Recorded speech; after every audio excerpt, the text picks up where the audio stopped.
Grazie e invitiamo adesso a Mitch Landrieu, Mayor of New Orleans. Thank you. Good morning, and thank you for having me. I want to thank His Holiness Pope Francis and Bishop Marcello Sanchez Serrando, the Pontifical Academy of Sciences and Social Sciences. The good people of New Orleans and I offer you our thanks and our gratitude for inviting us to share with you and to learn. To the other distinguished guests, the ambassadors, governors, mayors, I look forward to working with you as brothers and sisters to fulfill our responsibility to the least among us. As the good book says, blessed are the meek, for they shall inherit the earth. It took a wee Jesuit priest from Argentina, who we all now belovedly call His Holiness, to ask, well, that may be so, but what will the earth look like when they inherit it? When it comes to climate change, New Orleans and Louisiana have a special responsibility to the world to say what we have seen and what we have learned. We rely on nature so much. 1/4 of the seafood produced in America comes from the waters off of the coast of New Orleans and Louisiana. And because of the mighty Mississippi River, we are also home to 5 of America's top 15 busiest ports that import and export most of the goods in and out of the United States.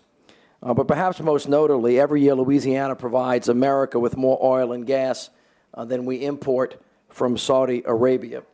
And like many other parts of the world, the blessings of abundant natural resources can also be a curse if not used properly. It is complicated.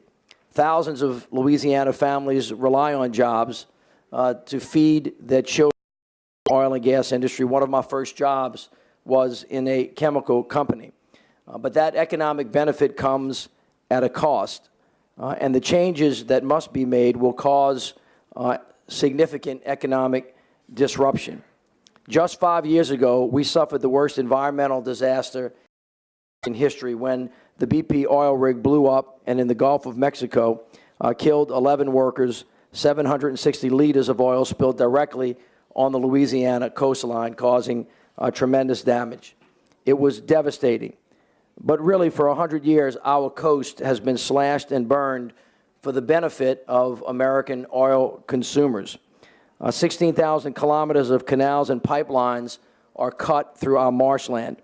Pair that with the damming and mismanagement of the Mississippi River, along with sea level rise and subsidence, and the consequences are clear for anyone who will. Louisiana's wetlands are the fastest disappearing delta on the planet. Since 1930, 4,921 square kilometers of wetlands have been lost. Every year, 6,101 hectares of coast evaporate into the Gulf of Mexico. That is the equivalent of losing nearly half of the Roman Itarna every 10 years. By the time I finish this speech, another half of an hectare will have vanished, and the cost goes beyond the lost beauty, culture, and ecology. Wetlands serve a purpose.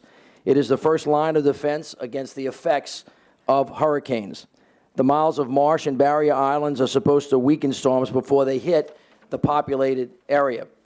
So 10 years ago, as Hurricane Katrina made landfall, we were vulnerable. Our levees were weak, and climate change had left our natural protections degraded. We have now become a warning to all others. Neglected environmental degradation has consequences. The poor are hit the hardest, and they suffer the most. The levees broke, the water flooded in, and in a blink of an eye, the Gulf of Mexico surged over the rooftops of a great American city. Thousands of us, many of the most vulnerable, who couldn't find a way to evacuate the city, got left behind, as if the lives did not have value. So it was, for many, a life and death struggle to stay above the toxic mix of chemicals and salt water. In total, 1,800 dead because of Katrina, 500,000 homes hurt, 250,000 destroyed, families torn apart and strewn to the winds. The images are seared in our souls of all of those who bore witness. A man up to his waist in water with a limp little baby in his arms, a screaming woman on her knees, eyes closed, hands pressed together in prayer. Long lines in the blazing New Orleans sun, thousands waiting for a sip of water or a bite of food, begging for someone to take them away from what had become hell on earth. And it took days to get them out.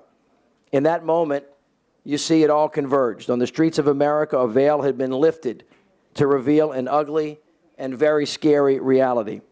It revealed that we are, in fact, vulnerable. It revealed that our problems, from poverty to environmental degradation, could destroy us all if we did not change.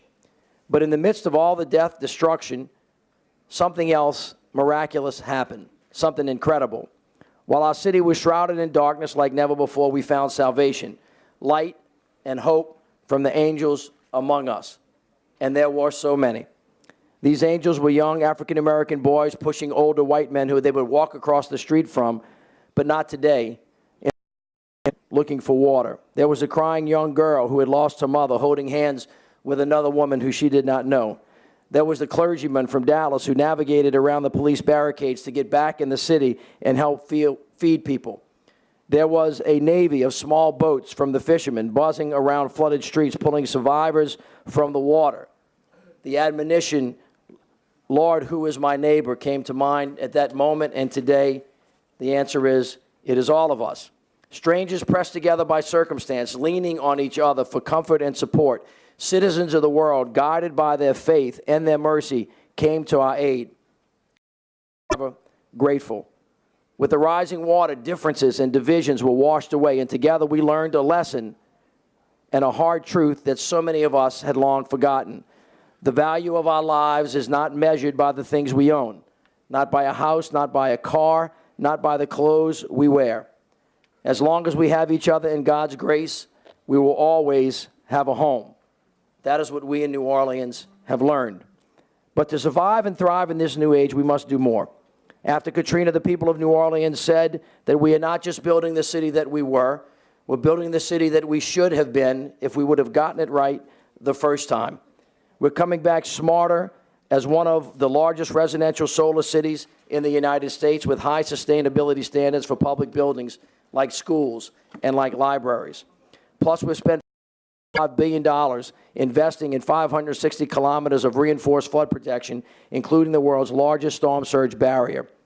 We're also restoring our coast, spending millions to build back the marsh that we have lost, and we're taking a lesson, learning to live with water, using things like permeable pavement and water plazas.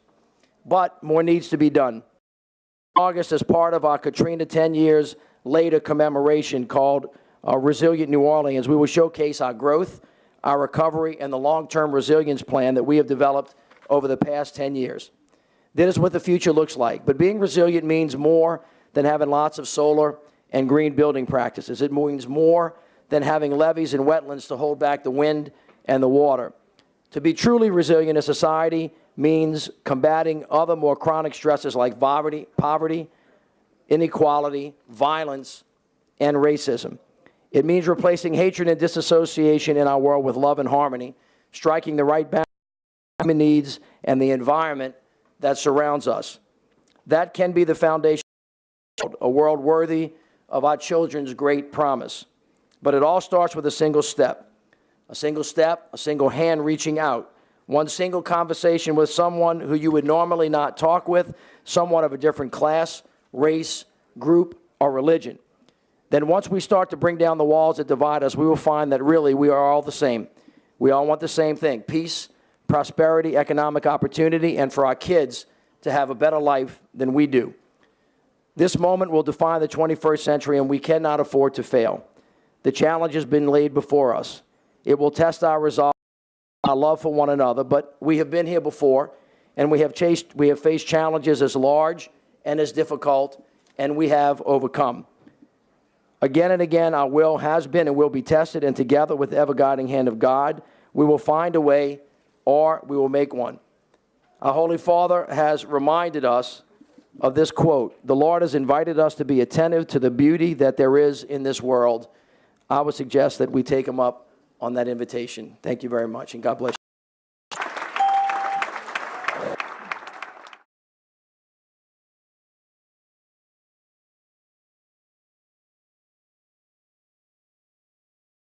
We invite now Beatrice Jedi Agba Director General of Nigeria. Nigeria.